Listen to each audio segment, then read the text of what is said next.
Hello everyone! Flex ko lang yung maagang grasya natanggap namin this morning.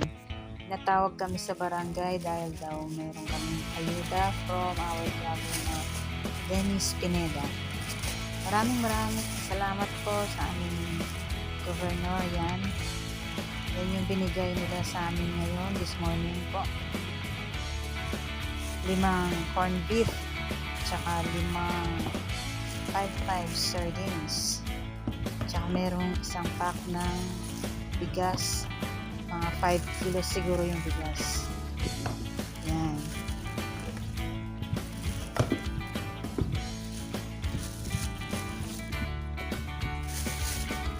Once again, thank you so much po. God bless all.